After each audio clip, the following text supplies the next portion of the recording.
I'm really good at taking action. So I'm a very quick mover. Like when I decide quickly, I move quickly.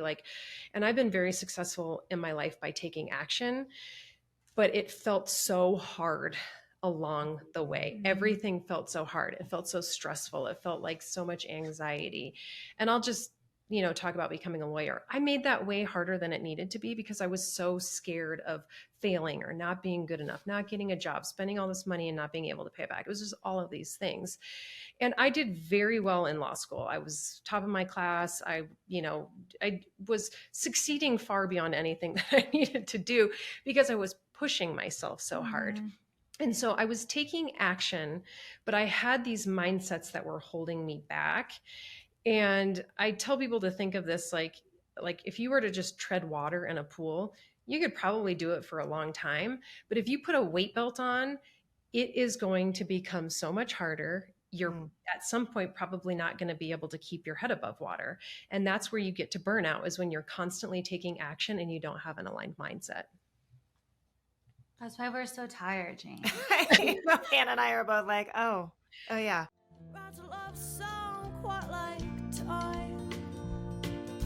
Welcome to Are We Happy Yet? Where we're all about having the tough, thought-provoking conversations about what it really takes to live a fulfilling life, without buying into the latest wellness trends, miracle cures, or life hacks. If you're someone who's curious and likes to dig beneath the surface, join us. We're here to explore why, despite having access to more information and technology than ever, studies show that global unhappiness is at a record high. This question kept nagging at us. Why are so many of us feeling more anxious, disconnected, and lonely than ever before? I'm Hannah Buzzo, licensed therapist. And I'm Jane Thatcher Hahn, licensed clinical social worker. Together, we'll challenge the quick fix advice culture and dive into the big questions about happiness, success, and well-being. In each episode, we'll share candid conversations and personal stories, unpacking the cultural narratives that shape how we live, love, and work. No solutions, no formulas. Just honest, thought-provoking dialogue that invites you to think differently about the world around you and your place within it. So whether you're feeling overwhelmed by the pressure to have it all figured out, or simply curious about what lies beyond the mainstream wellness conversation, you're in the right place. Welcome to the club. You're not alone in wondering what will finally, truly make us happy.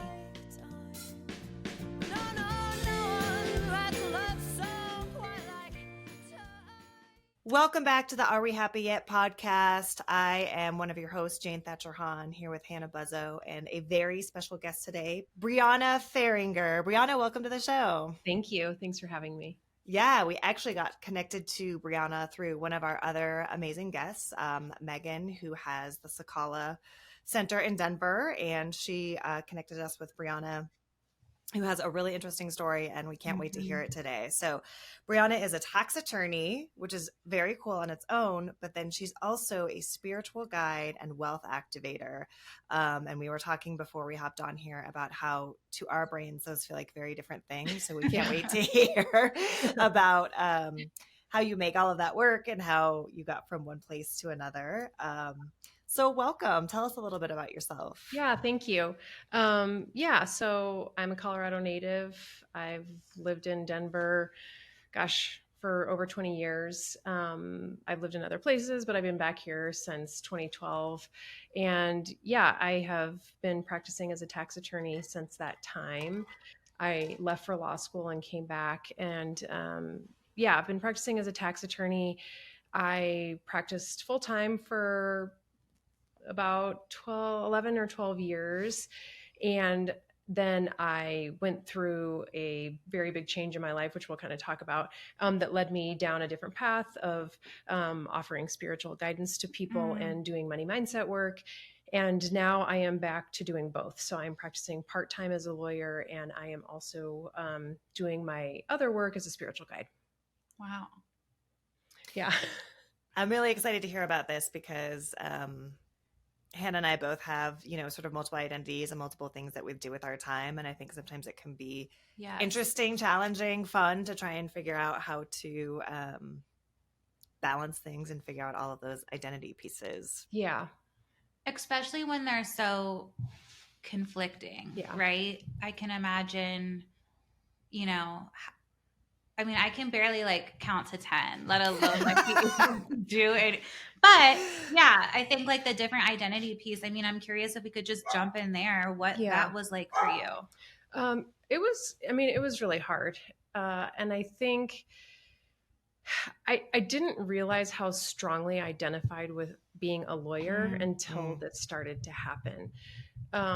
And you know, I'll kind of start with what was going on in my life. So I loved being a lawyer. I loved being a Mm. tax lawyer. I represent taxpayers against the IRS, which is very hard work, wow.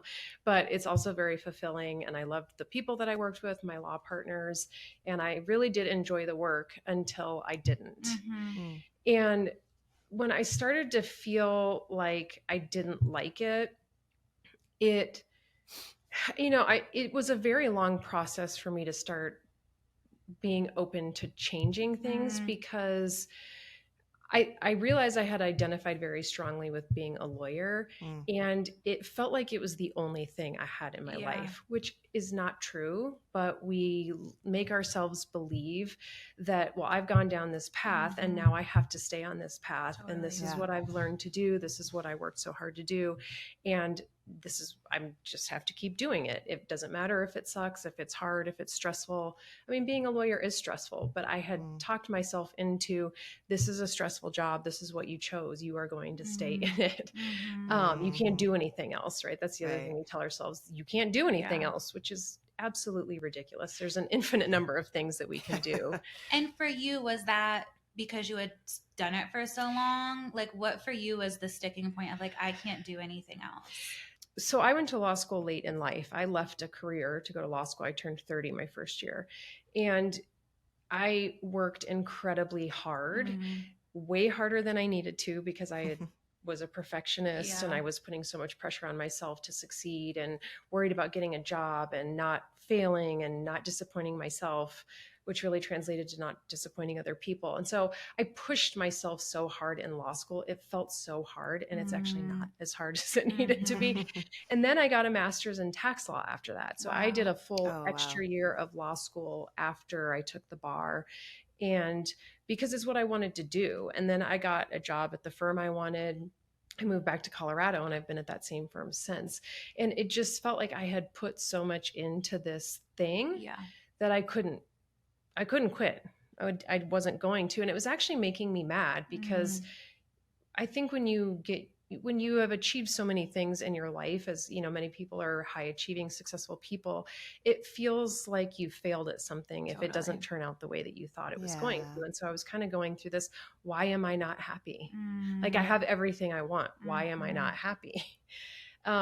And that was another thing that kept me very stuck, was mhm. feeling like, well, I got the exact thing I wanted and now I'm here and this isn't it. And so, Totally. you feel like you can't change, you're being ungrateful because you have this thing that you wanted and you don't want it, which is something that we are often taught as children. You get what you get and you like it. Mhm. And it was just all of these things that were going on. And I was like, you have to keep doing this. Well, my body was like, no, Yeah. you're not going to do this anymore. So I have had chronic health issues. I started getting chronic health issues in 2015. I started practicing as a lawyer in 2012. I started getting a lot of chronic health issues in Mm, 2015. Never ever linked it to stress, emotions, mindset, anything like that. I at one point had so many different chronic things going on. I had been put in the box of you have fibromyalgia, mhm. Mm. which I'm sure you guys know is not a diagnosis. It's a name they give people when they're excluded from everything else. But I had every single symptom. And one of the things that really did bother me the most was this chronic lower back pain that I had. And so during this time, I was, of course, trying to find medical solutions to Yeah. this. And I do lead a very healthy lifestyle. I don't drink, I don't do drugs, I don't smoke, I exercise, I eat fairly well, like I didn't have anything in my life that I was like, why is this happening? I'm a healthy Totally. person, at least what I thought was healthy at that time. And then fast forward to around like the end of 21, beginning of 22, I had just tried everything with all of my health issues to no avail. And I just started seeking other things, more holistic, things that were not based in Western medicine, acupuncture, naturopath, Reiki, just doing lots of other Mhm. things. And it was through doing that that I started to really open up my intuitive gifts that I've had Mm. my whole life, but that I have just not tuned into very much. Or I really Mm. should say I shut them down at a young age because I learned to do that. Right. And so I started going through this process of just seeking alternate solutions and being very open to what they were. While that was happening, I felt like my law career was crumbling to the ground. Mm. Mm. And I started actually experiencing more chronic health issues. Mm. And I realize now in hindsight, it's very easy to see my body was like, stop Yeah. doing this. Because if you don't listen to your body, it's just going to start talking more Mhm. loudly. And we tend to automatically go for a medical solution and wanting a Totally. quick fix.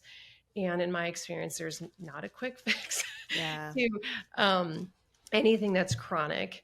But what ended up happening was I was just, more spiritual things were coming into my life. I was really tuning into my intuitive gifts. And I used my own intuitive abilities to learn that my chronic lower back pain was being caused by financial scarcity, my Mm. beliefs around Mm. money.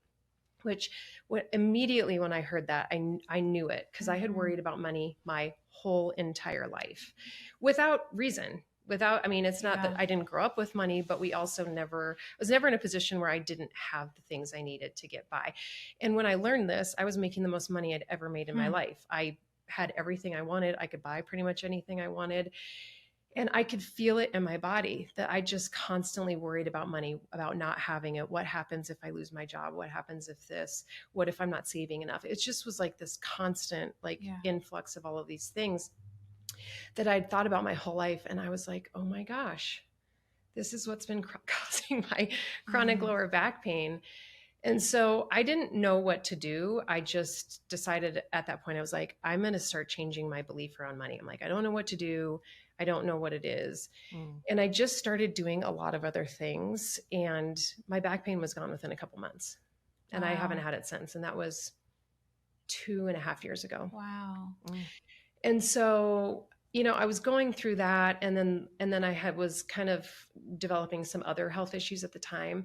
And I started to realize that maybe being a lawyer was just no longer aligned for me. Mm. My body was starting to give up. It seemed like nothing that I was doing was changing how I felt. I was very honest with the people I worked with, and I told them I didn't know if I wanted to practice law anymore.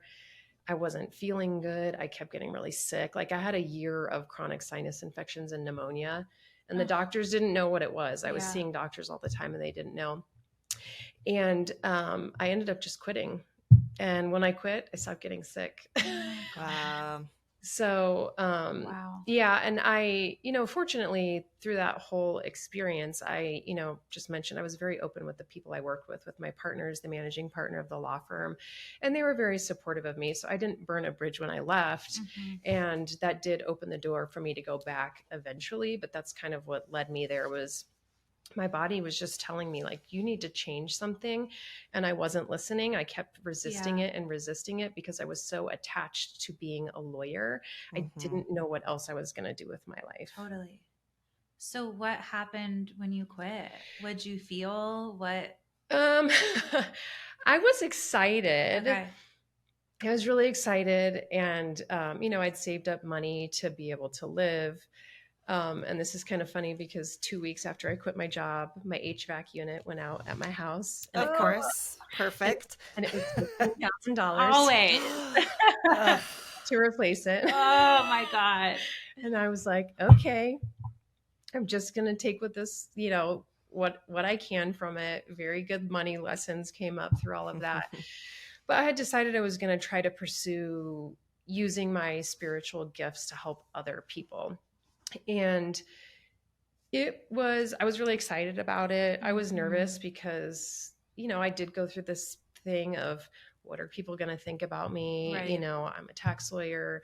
I have been, doing what society thinks I should be doing my whole entire life. Mhm. And now I'm doing this thing that's completely different and it's super weird and people don't understand it.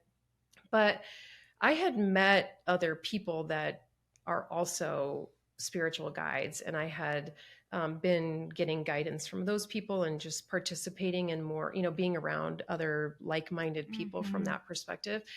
And I think doing that made me feel like I had a little bit more community, Mm-hmm. like it's kind of like, and then I was like, if people care what I'm doing, they're not supposed to be in my life. And all Yeah. of the, my very good friends that I had then, I still have now, Yeah. but I think that's a piece of it too, is For sure. knowing that when you really change your life or you do something, well, when you change anything, that you may not be aligned with people anymore. And there were some people in my life that went away unexpectedly, but the people that I really wanted to stay are still here.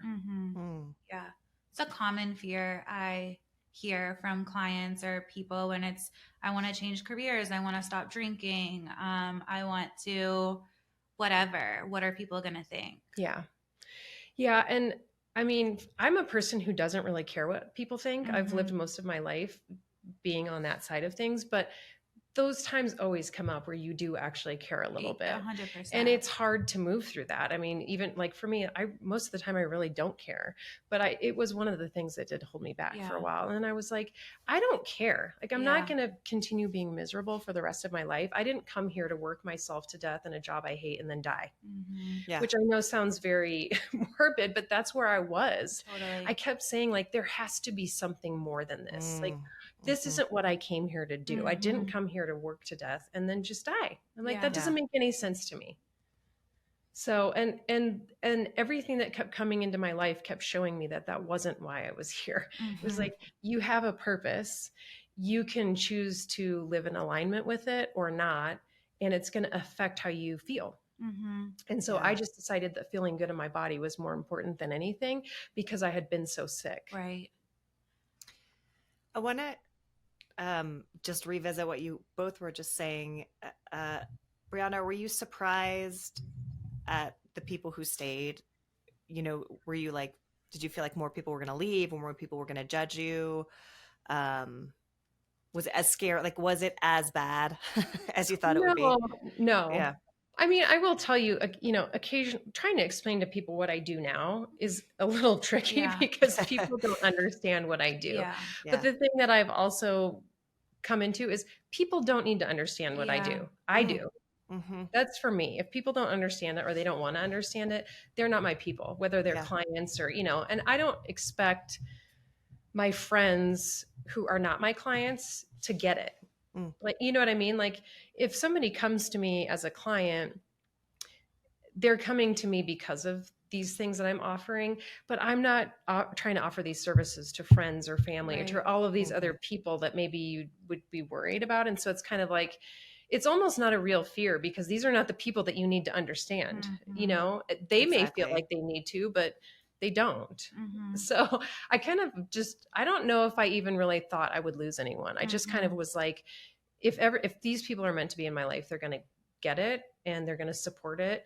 And my best friend has no idea what I do, and I don't expect him to, because if he doesn't want to know, I don't care if he knows or not. Right. Will you speak to, I mean, I think you're speaking to something that we've heard a lot on the podcast and I've seen in my own life,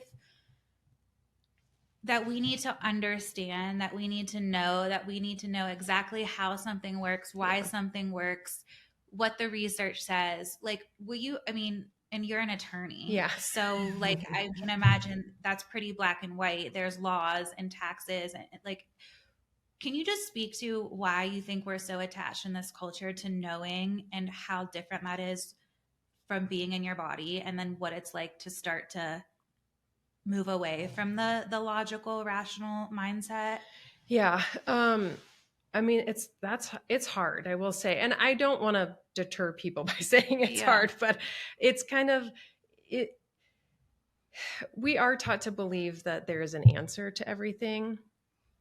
And I think for me, because I've always been very logical and analytical my whole life, well before I was ever a lawyer. I think it's one of the reasons I was drawn to it. But I was only driven by facts and evidence. That's how I've lived my whole entire life until the last few years. But I believed that there was an answer to everything. And I think, like, I'll just use a chronic health issue as an example. When I was dealing with my chronic health issues, I wanted an answer. Like, why is this thing happening?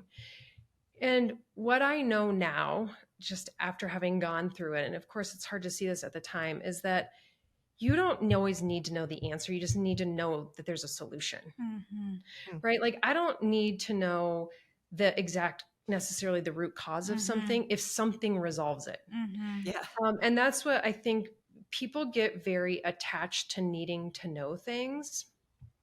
And it actually prevents them from getting the answer Mm-hmm. because they create this energy around it that's very, I call it blocking energy.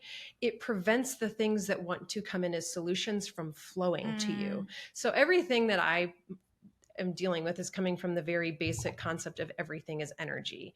And if you align your energy to the things that you want, they are going to easily flow into you. And if you align to the energy of the things that you don't want, those are the things that are going to flow into you. And when you have this energy of why, constant why, or Yeah. what's the answer, it's a blocking energy. It puts up walls and tells like the universe or the things outside of you, don't come to me. So when you're so constantly in this place of, I have to find an answer to this, as opposed to, I'm curious about what the answer could be, and I'm Right. open to all of the ways that it could present itself to me. Those are two completely different energies that are trying to get to the same thing. Mm-hmm.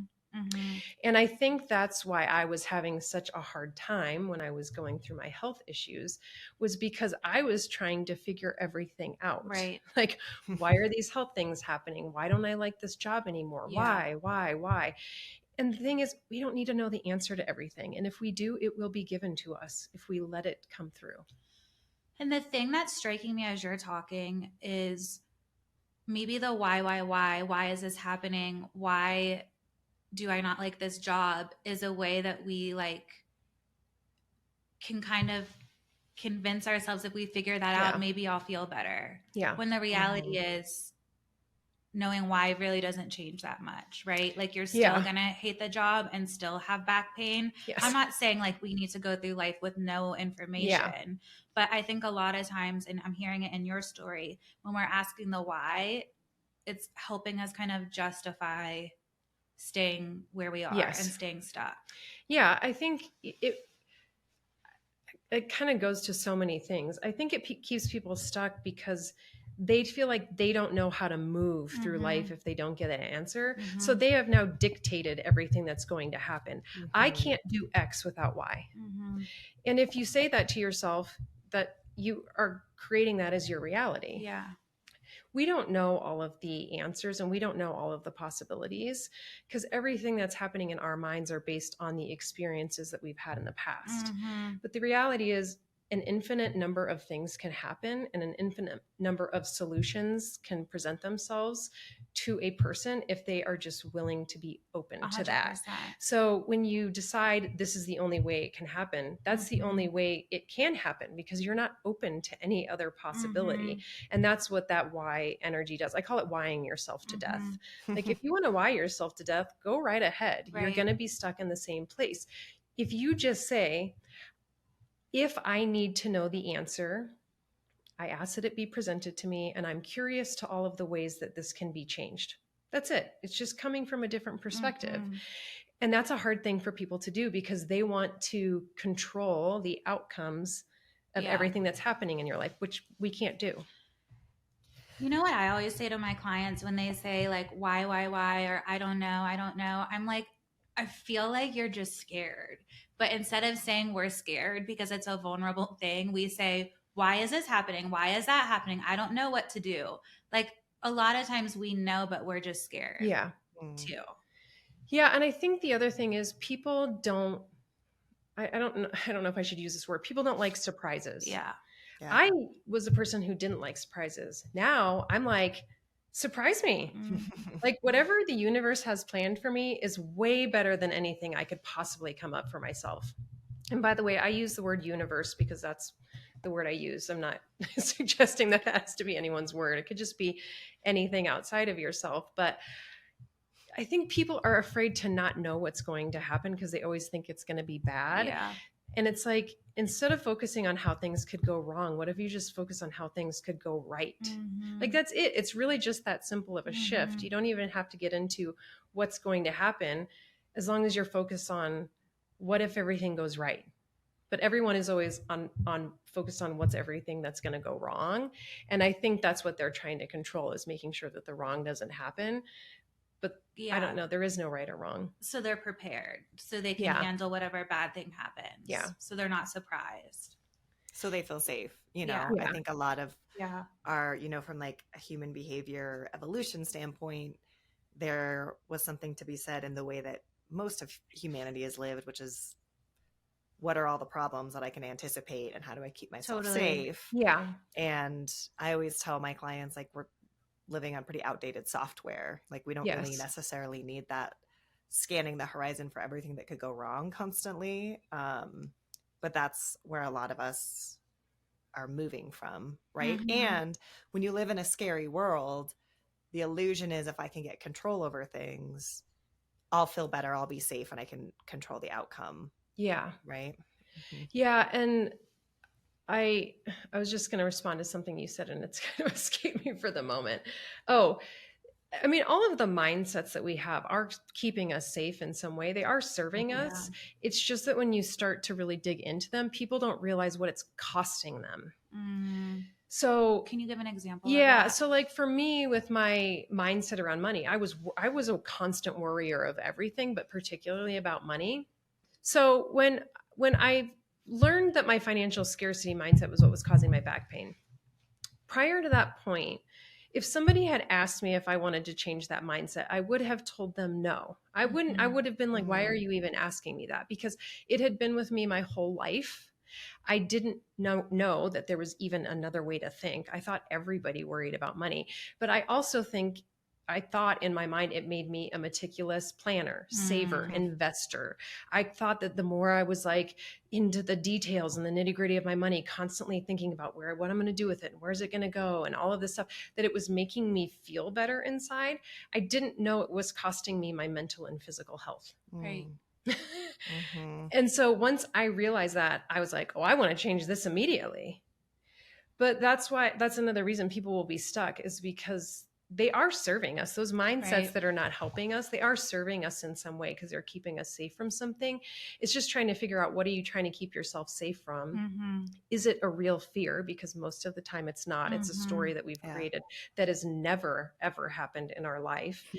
And we just decide, well, I'm going to live by this story now, not realizing that it's costing you something, and that if you just shift the mindset, it's going to serve you in a much better way.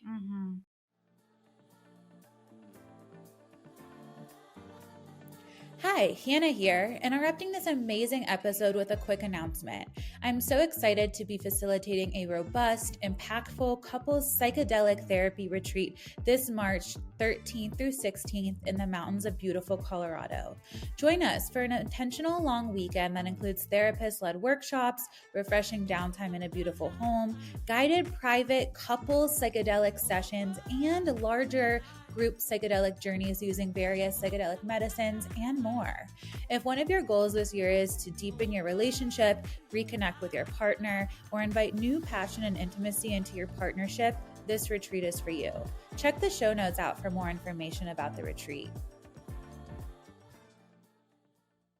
I guess my question is, like, I've been thinking about this a lot, and Jane, you can chime in here too. Like, lately, just in the political climate and the world, and how openness, I will just say that for me, I'm like, how do we cultivate an open-mindedness or a curiosity, where I feel like a lot of the world right now feels like it's not very open. It's black or white. It's this or that. You believe this, you believe that. Like, what do you think helps create openness? I think it comes down to, like, initially focusing on what we have power over. I don't like the word control because I think it has such a negative association with it. So I like the word power. We have so much more power than we realize if we just realize that the only thing that we really have any power over is our thoughts, our beliefs, and our actions. That's it. Everything outside of that, all other people, we have absolutely no control over. But my belief is that as individuals, if we choose to do the work that sets the energy of our bodies at the frequency of what we want and what we want our society to be, collectively that energy gets felt across other Mm-hmm. people that maybe don't have the same beliefs that we do, or maybe I don't know, maybe are perceived as having more closed minded perspectives.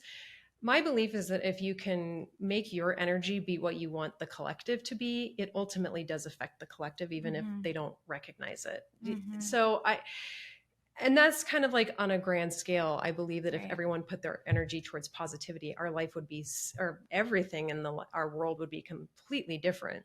Just from people changing their beliefs about things, not even how they interact, just this is my energy, this is what I'm going to have in my body, I'm going to focus on being open, I'm going to focus on the energy of the things that I want, and being protective of maybe people, groups of people that are being discriminated against, or maybe being told they can't be who they want to be, and just focusing on what you want to happen, because my belief is it does change the people around you, even if it doesn't come up, we think that people only change because we have a conversation with them and we get them to change their mind, where my belief Mm-hmm. is we put out the energy that we want other people to Mm-hmm. have, it does start to make a change in them. Mm-hmm. Mm-hmm. So for the people who are like, all right, I've got a cause, right? You're naming like people who don't get to be who they are, people whose rights are threatened at this moment. Do you have specific suggestions about how you can show up and still sort of like acknowledge what's happening, and also bring a different kind of energy, instead of maybe instead of bringing like the fear or the negativity, Yeah. without sort of like undermining what they're going through? Yeah, I guess that's and I'll make this my own personal coaching session Yeah. with you. I guess that's my hard part, right? Like, how do you recognize that there's pain and suffering? And okay, we'll use the example, these people are being discriminated against. How do you hold that and let that be true and acknowledge that, and also show up differently, right? Like, how do you hold both, I guess, is my question.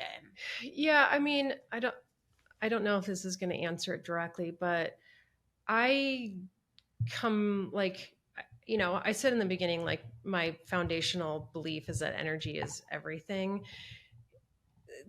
After that, my next kind of formula that I live by is, if you have an aligned mindset with aligned actions, you're going to get aligned results. Mm-hmm. Mm, If you're just sitting around and shifting your beliefs about something without doing anything, Right. you're not going to get the aligned results. Now, it's better to have at least one of those two things and not have either. But to get the results that you really want, you have to have both. And so I think if you are passionate about something, you have to really focus your mindset and your beliefs around that. But you also have to take aligned action. And that could be proactively going out and trying to do things to change it. It could be, um, you know, when you see other people being discriminated against, sticking up for them. I mean, there's a lot of things that could happen, but if you're just like, well, I support this group, and you're not doing a single other Mm-hmm. thing, I think you have to really look at, it's not just the belief, it's both, it's Right. mindset and action that really gets you where you need to go. Right. And so I think that's the thing, is a lot of people have a belief about something, but they don't take action on stuff, Right. or vice versa. They're taking action and they don't have an aligned mindset with it, which that actually is what leads to burnout, which we don't have to get into that on this moment. But yeah, I think it's both. I mean, I think it's, the starting point is at least one or the other, if you really feel so compelled about something, and also just doing what you can to support the people in your life that are in that the Mm-hmm. discriminated category. Do I think it's enough just to have positive energy? In some instances, yes, but I do Mm-hmm. think it also takes action, and that comes in a lot of different forms. Mm-hmm. Mm-hmm. Can you talk a little bit about the burnout piece? I'm curious about that. Yeah. So this is kind of what happened to me, was that I'm really good at taking action. So I'm a very quick mover. Like when I decide quickly, I move quickly, and I've been very successful in my life by taking action, but it felt so hard along the way. Mm-hmm. Everything felt so hard. It felt so stressful. It felt like so much anxiety. And I'll just talk about becoming a lawyer. I made that way harder than it needed to be because I was so scared of failing or not being good enough, not getting a job, spending all this money and not being able to pay it back. It was just all of these things. And I did very well in law school. I was top of my class. I was succeeding far beyond anything that I needed to do because I was pushing myself so hard. Mm-hmm. And so I was taking action, but I had these mindsets that were holding me back. And I tell people to think of this like if you were to just tread water in a pool, you could probably do it for a long time. But if you put a weight belt on, it is going to become so much harder. You're Mm. at some point probably not going to be able to keep your head above water. And that's where you get to burnout, is when you're constantly taking action and you don't have an aligned mindset. That's why we're so tired, Jane. Hannah and I are both like, oh yeah, we It should. makes sense. Yeah, I mean, that's for me. I mean, the other way I view it is just like from, getting a better balance of like masculine and feminine energy, which is kind of a different way of saying the same thing, kind of, is just when you're too much in your masculine, you're taking action and like, you have all of these structures in place to help you get things done. But if you don't have the balance of feminine energy, you're going to burn out. And then if you're constantly in too much feminine energy without any masculine structures in place, you're literally not going to get anything done. Mm-hmm. So it's trying to find that middle ground between how can I get things done without doing too much? Mm-hmm. And that's, I think, the constant struggle that we all, Right. it's just part of the journey. Right. Mm-hmm. Yeah, I'm almost hearing these opposing forces like Right. masculine, feminine, aligned action, aligned mindset, and then also what we touched on at the beginning of being in your body and living a spiritual life versus sort of an intellectual, sort of hyper rational life. And I think often from the way we're trained, socialized, our families, our culture, we get pushed sort of into one direction, which is interesting. So I'm kind of hearing this overall, like, how do you balance out? I mean, you're still a tax attorney and you're Yes. still, doing great things with your money. So you're still using a lot of rational thinking, and you've integrated in the other Right. piece as opposed to leaning on one or the other, which I think we can be super problematic, right? When we lean too heavily one direction. Yeah. And that's really the struggle that I have had now, is trying to do both, Mm-hmm. because being a tax lawyer is very masculine and being a spiritual guide is very feminine. Mm-hmm. And the energy that is required for me to do those things are very different. Mm-hmm. And the only way that I have been able to make it work is putting boundaries in place for myself of what I am and am not available for, and the times that I am and am not available for it. So I work as a lawyer 2 days a week. I don't work in my business those days at all. It's too hard for me to try to mix the two. So, on the 2 days a week I'm at the law firm, I am very in my mind, which I prefer to be in my body. And so, it's hard because it is a very conflicting energy to have, because I have to be in my mind to be able to help clients on their cases. And so I know for 2 days a week, that's the energy that I have to be in. And that's the identity that I have to assume for those 2 days. The other days, I don't do legal work unless it's an emergency. I am very mindful about what times and days I take clients. I won't mix client days with other tasks that maybe are more challenging, or maybe require energy of me that doesn't mix in with me being able to hold space for people as a spiritual guide. And so I think for people, it's getting a sense of what are all the things that I have to do in my life, and what is the type of energy that is required for me to be in that, and how can I put structures in place and schedule things in a way that allows me to be in the energy I want to be in at the times I want to be in it. Because if you don't do that, then everything gets all mixed together, and you can't separate them and figure out what you like and what you don't like. This could be a bit of a pivot, but the thing that is coming up for me is, like, one thing that I'm getting from you is like you're very clear in your beliefs, right? Like you speak in a way which is like, this is my belief, and yours can be different. my question is, how do you navigate that without masking? And what I mean by that is like, I mean, I'll just speak for myself, and I think humans in general, like, we feel better when people have the same exact beliefs as we Yeah. do, right? And like being with someone with a different belief can be challenging for us. And so I think a lot of times what I see in myself and my clients is masking to fit, Yeah. masking to fit. And I can imagine in your world, a lot of your tax attorney colleagues don't have Yeah. the same beliefs as you and vice versa, Yeah. right? A lot of your spiritual clients don't have the same beliefs. So how do you manage that and show up authentically without having to mask? Yeah, I think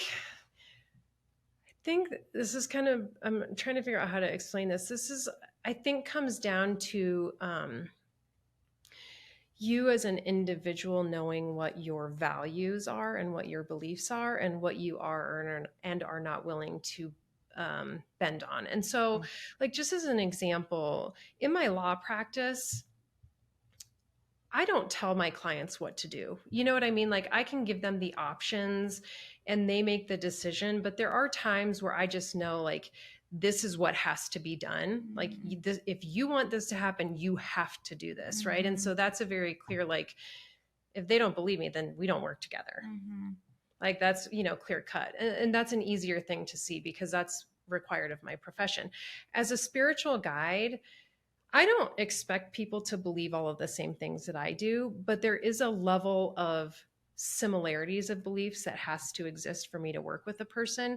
So in this work that I do, if people don't believe that there is anything that exists outside of them, that they don't control, they're not my client. We're not going to work, right? Because at a very basic level, for the people that I work with to be able to benefit from the work that I do, they have to believe that there are things outside of themselves making things happen, right?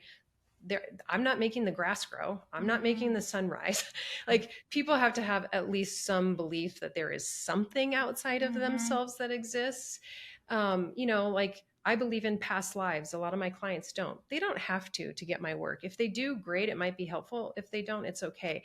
So that's like one area where it's like, if we don't believe the same thing, it's okay. Whereas if people don't believe that energy is going to help them change their life, I will say you and I are not going to work together. Because I'm not here to make you believe anything. I'm here to help you shift things based on how I know things work because of the experiences I have personally lived through and I know them myself and that I know have happened for other people that I work with.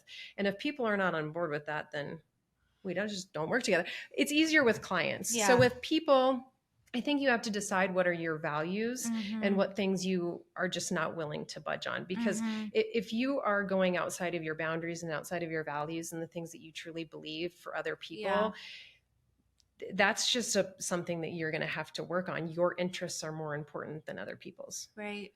Right. And I think that's where like burnout in relationships, AKA resentment, happens, right? When we're like masking and showing up and not in our values. And again, maybe we don't have to agree, but what I'm hearing you say is like, I have to stay grounded in my values and boundaries. And how do we relate from that place? Yeah. Yeah. Yeah. And I think it's rare that I come across people that aren't okay with that. You know what I mean? Like, every once in a while you come across with people and you're like, we just definitely don't align. Like, there's nothing that we're going to do to make this align. But if we all believed the same things, the world would not be very interesting. Yeah, that's very true. Yeah.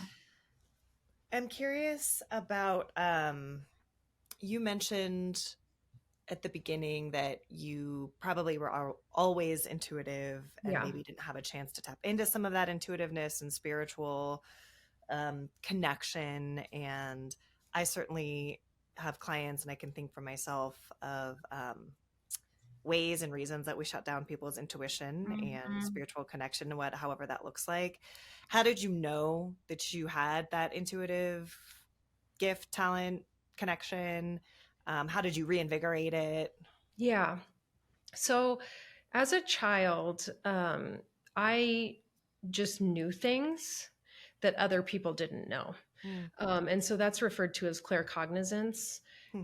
which I, of course, as a child didn't know that, but I knew a lot of things. And I had awareness as a child that I knew things that like my parents didn't know, and that I knew things that other people didn't know, but there was no reference point for how I knew them. And I was called a know-it-all.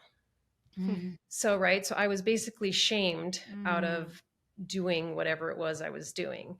And so I was like, oh, this is bad. I'm not supposed to do this. Right. And so I just shut it down.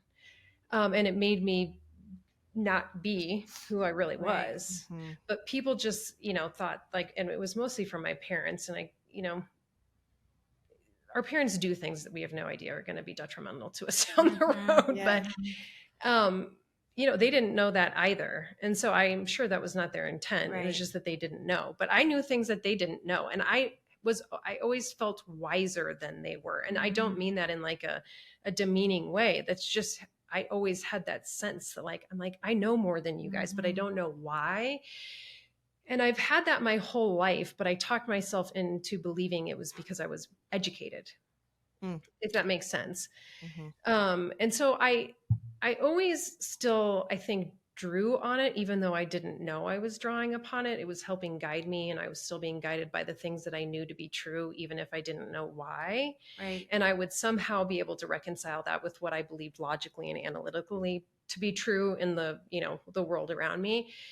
But I think so when I started, like, I got certified in Reiki. So I started doing Reiki with somebody. It was one of the things that I was like, oh, I'll just try this and see what happens. Maybe it'll help with some of my chronic things. And I liked it. And I was like, oh, this is fun. Maybe I'll just get certified in Reiki. I didn't think anything was going to come of it. I was like, I'll do it on myself and on my dog. My dog has health issues. So I was like, this will just be like a fun thing to do. And when I started doing Reiki, I started having things happen that I was like, I do not know what this is. Mm. And I, when those things are happening, a lot of people will not talk to anybody because Yeah. it feels weird and you like don't know who to say anything to. I felt safe enough to ask my Reiki, the person that taught me Reiki, some questions about it. And because I was like, I'm having some weird things happen, but I was like, it's only when I'm around you. And I was telling her about it, and she's like, oh, it's not me. She's like, it's the Reiki energy. She's like, Mm. it's bringing up some of your gifts. And I was like, oh. So without that, I probably would have been lost for a while, but I really tuned into that and I was like, oh, okay. I was just very curious to it. Like, some people get scared. They're like, I don't know what this is. I don't want to do this, particularly if they have a very religious background, Right. which I won't get into. But I was just like, this is interesting. What's this? And I was very curious to it. And so the more curiosity I had around it, the more my intuition just started to develop. And I started getting messages that I was listening to that actually guided me to the modality that I use in my practice now, which is an intuitive modality. And it's also an energy healing modality. And that is really where I feel like my true gifts lie, is in using that. And so, yeah, I just was very open to it. I was like, this is interesting. And I asked people, but I think that's another thing is people are scared of it, Right. and they don't know what to do. And, they're like, oh, I sound crazy, or people are going to think Yeah. I'm, Yeah. losing my mind or whatever. And I thought that too. I'm like, people are going to think I am insane when I tell them what's happening. But now I'm just like, I love it. I'm Right. like, whatever else wants to come in, I'm like, come on. I'm like, I'm open to it. Any ways that Cool. I can help myself, help other people, like I'm totally open to it.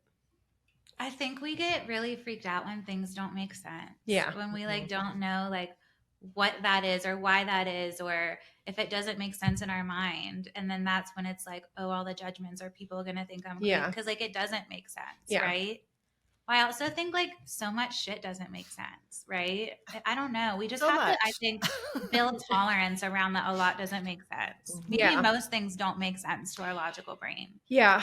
And I think back to something that, and I keep using my chronic health, but I think it's just something that people can relate to. When I was going through my chronic health issues, I had a medical provider who was not in any way trained in some of the things that I was dealing with, but as somebody I've had a relationship with for a long time.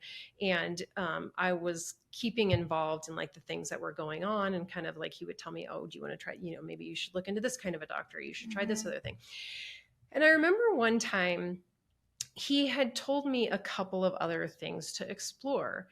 And I had it in my mind that I had to do every single thing individually. Like, I have to try this one thing, and then if it doesn't work, I have to try this next thing. And he was like, why are you doing that? And I said, because if I layer treatments over top of each other, I'm not going to know which one of them works if they do. And he said to me, why does it matter as long as it works? Mm-hmm. And that really stuck with me, because I was like, Yeah. well, it does, because then I'm not going to know which one it is. But as I look back on that now, I'm like, who cares? If it gets rid of the thing that you have been trying to solve for almost a decade, does it really matter? No, it doesn't. You're getting the exact thing that you want. Just because you don't know the why or the what or all of this doesn't really matter. Right. And I think that goes back to what you were saying about like openness. If we have this belief of like it has to make sense, we have to do it in this way that checks the box. If I have to go do step 1, step 2, step 3 to make sure it all works, perhaps what would have worked was doing step 1 and 3 at the same time, but you would have never known because you had to do. Yeah. And I think, like, I know this is, I'm going to say something that people are going to listen to this and be like, I don't get that, but I'm going to say it anyway. When you stop deciding what has to happen, you open up for everything to present magic to you. Like, why can't you just let things happen and just see what comes your way? And I'll give you an example. Like most people believe this, whatever way it is that they're making money is the only way that they can make money.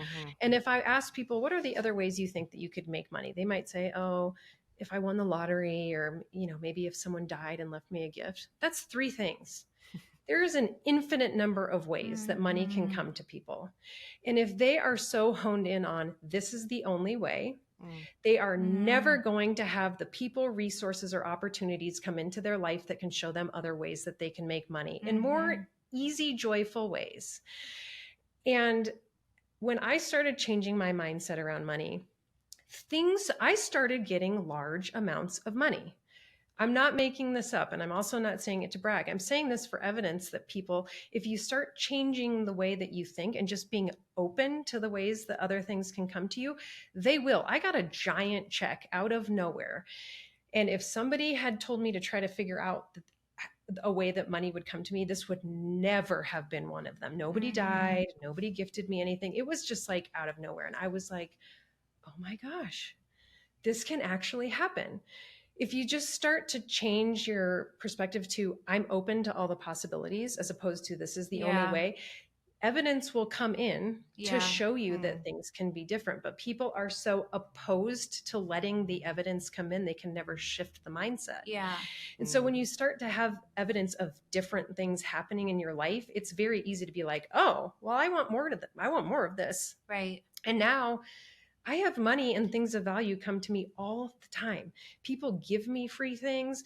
This never happened to me before. I will go to a place to purchase something and I will leave not paying for it. And I didn't ask for it for free. I'm just saying this because money and things of value can come to you without you doing a single thing. Yeah. And I think what you're speaking to, like, why don't we let things happen? I mean, I think, Jane, that's a conversation I've been having, like, with this podcast. Like, people ask, well, what are your goals? Like, how long will you do it for? How are you going to make money? And we're both just like, we don't know. We're just kind of like doing it and seeing what happens. And I think this is at least the first project that I've done where whatever is happening in my brain, I'm okay with just doing something. But it is striking how much in life we have to know exactly what is going to happen and the way we're going to get there, and that's the only way we'll proceed. Right. And the thing is, if the podcast is fun for you, who cares what happens? Like, but the reality is there might be a lot of things that happen that you could not possibly perceive if you're just like, we're doing this because it's fun and we're open to whatever happens to it. I have a hard time with people telling other people they have to constantly be setting goals for things, because I think that's how people get pigeonholed into attaching to outcomes. And there is merit to setting goals as long as people are not attached to them. But I think if you're doing something fun and you're like, I don't know where it's going to go, who cares? But I think that's the hard part. And even in like the last year or so, for me, it's like, I mean, this is my own programming, but like, why would we do something just for fun when we could be doing like, right? Something that Like, makes that's how money. sick the mindset is, you Yeah, know? Hmm. Yeah, I I'm think, getting to the other side of that, but it's so pervasive.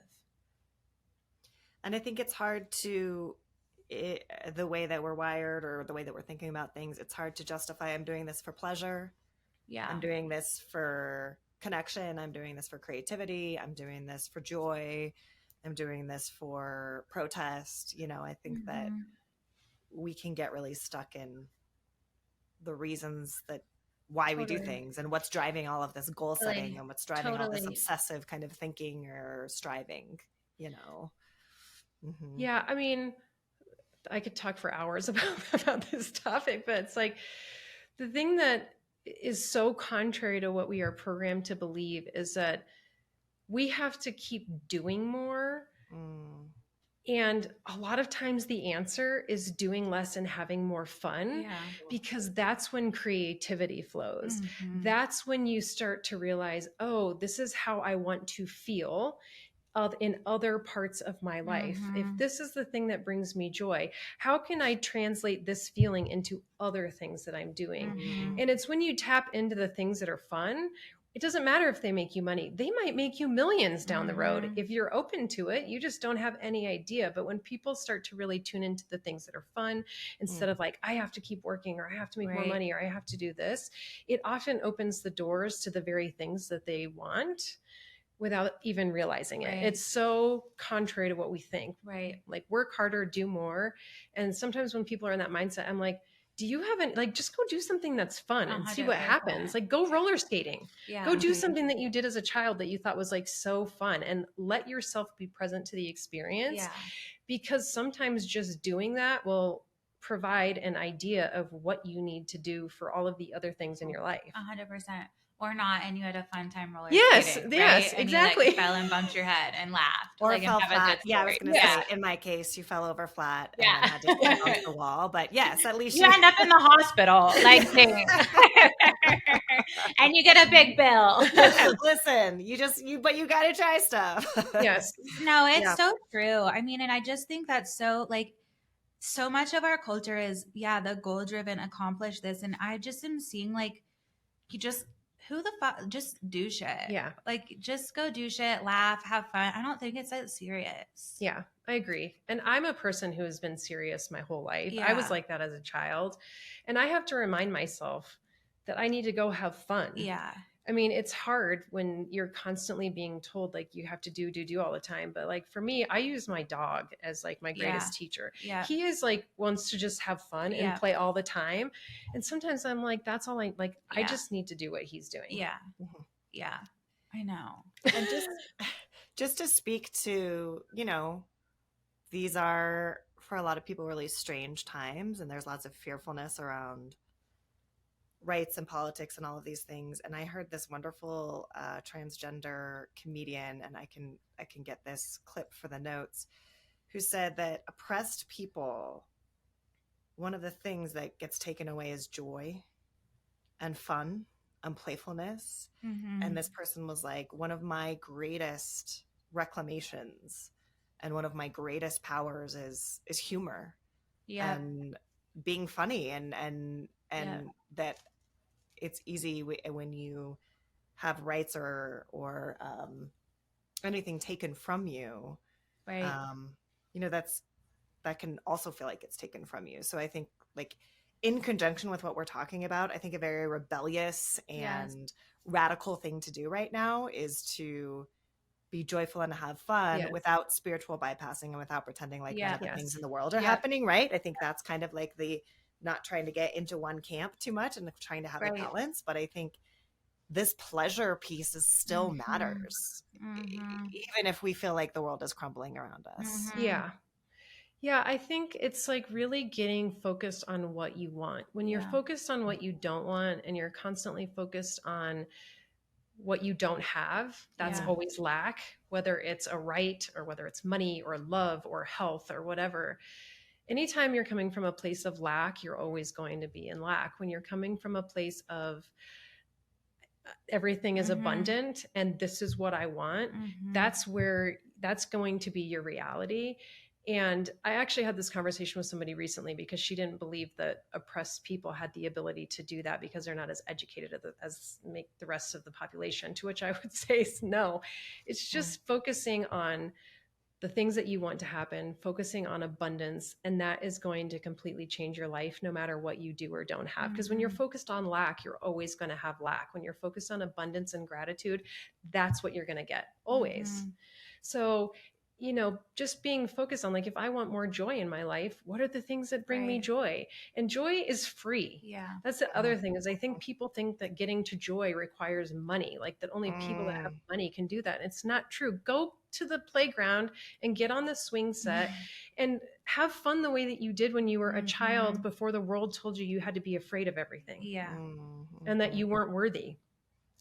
Just get back to doing the things that, like, what did you do when you were a child before you became this person that you are now? Like, laugh, have fun, be around people, go to the playground, go roller skating, go walk outside, just do things that you can do, because everybody has access to free things that bring joy. I just think people get very focused on what they don't have. And then when they're focused on lack, that's just always what it's going to be. Do you own a pair of roller skates? You've brought it up twice, which makes me Oh, feel I like don't you know. roller skate a lot. Because that to me is one of my, like, childhood things I love to do. Okay, yeah. So, like, yeah, that's why I know.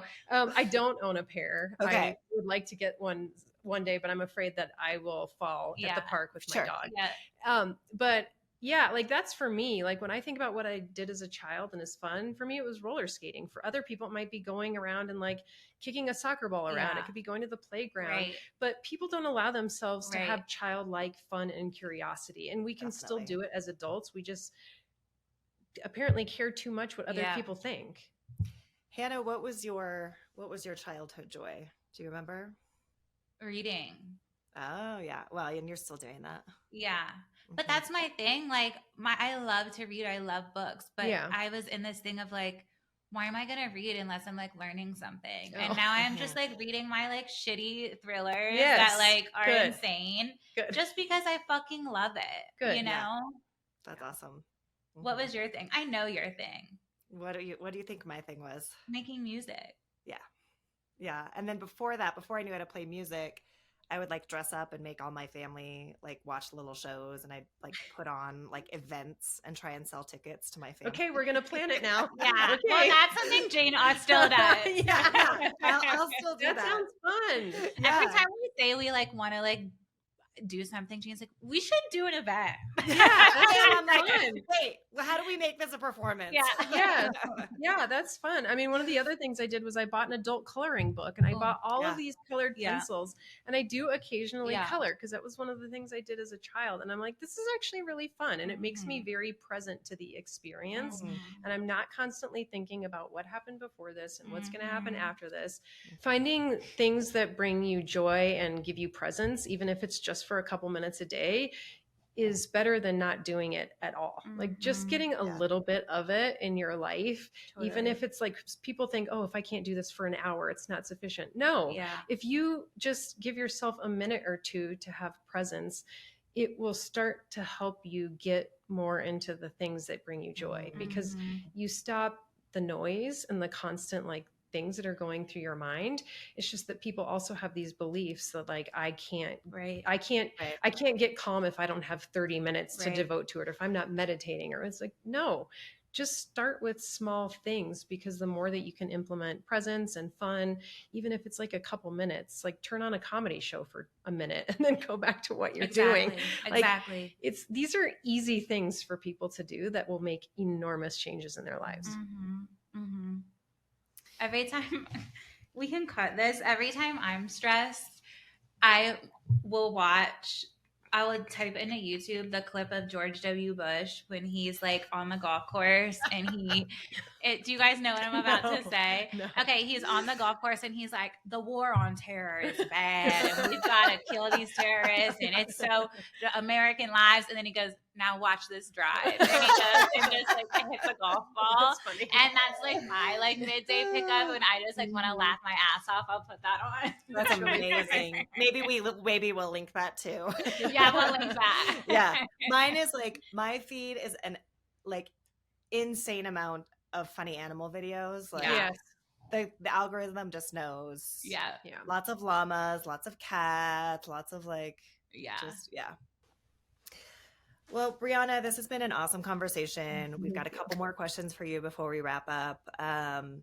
One thing we talked about before we hopped on that I wrote down, you mentioned that you're a spiritual guide and also a wealth activator and a tax attorney. And you said that money is a mirror. And I was wondering if you could kind of expand a little bit on that for us. Yeah. So the main thing that I help people with is changing their relationship with money, because when you can start to change your relationship with money, you can start to get more of it and everything else that you want in your life. But the reason I like money is because it's a mirror for all of the things in our lives that already are needing or wanting to be healed. And so money reflects back to us patterns, limiting beliefs about ourselves, relationships that we have with other people, the way that we think about the world and how it works. It reflects all of those things back to us and gives us an opportunity to change them or shift them in ways that can be beneficial to us, not just with money, but any other type of abundance that you want to get in your life. And so I just think money is a really fun way of trying to do that, because the result is, most people want more money in their lives.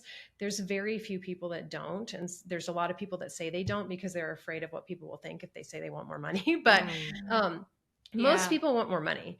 And so if you can start working on your relationship with money, it helps people uncover things that really do want to be healed. They can sometimes be things that they've already worked on. It can sometimes be things that they have absolutely no reference for having an effect on anything in their lives, especially money.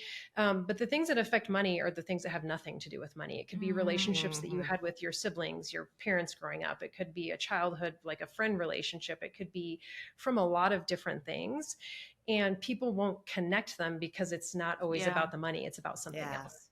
And so that's why I say money is always reflecting back to us what we need or want to be healed, because it's not about the money at all. It's about everything else and how we feel about it. Right. I love that. All right, Hannah, you want me to ask our big question, or do you want to ask it? I can ask it since you so kindly did the intro today. I did. I offered that up. That was my sacrifice. First, I just want to thank you for coming on. This has been a really thought-provoking and important conversation. It's definitely one that has my wheels turning already. So that watch out, y'all. No, but thank you for doing this. Thank you. So we want to ask you a closing question, which is, what have you been taught? What did you believe growing up would make you happy that you found out throughout your journey that wasn't quite right? I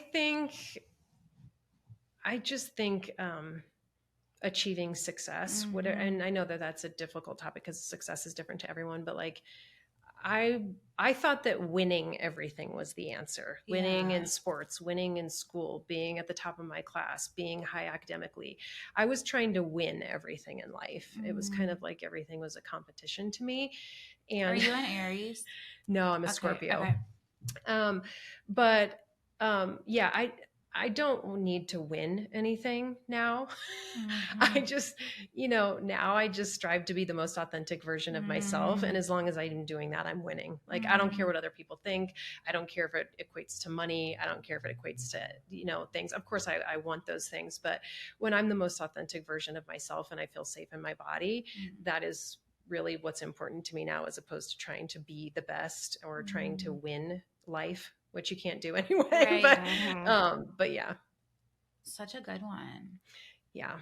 I was trying to win everything. People that knew me would be like, Brianna's trying to win. And like everything, it doesn't matter what it was. But it's just funny because I have no interest in winning. I just want to be happy. Yeah. So beautiful. Cool. Well, just to second Hannah's sentiments, this has been a great conversation, Thank really you. thought provoking. It was so nice to have you on. Yeah, thank you so If much. people want to learn more about you and the services that you offer, what's the best way to get in touch with you? They can go to my website, which is brianafehringer.com.